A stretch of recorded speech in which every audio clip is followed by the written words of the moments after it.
बघतो मी का site open दे दे ते आता दे असं बाय असं डायरेक्ट ते आता दे की येऊन दे ते आता दे की त्याच्या हातात कशाला देऊ बाई मी हात. माझं नाव रुद्र सोमनाथ मुटके.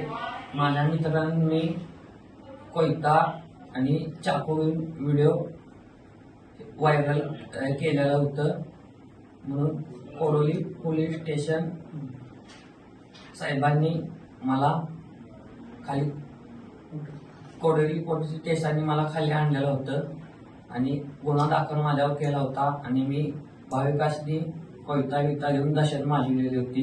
पोलिसांनी मला समज दिलेला आहे तुम्ही बी असं काय करू नकोसा आणि मी बी असं काय करत नाही.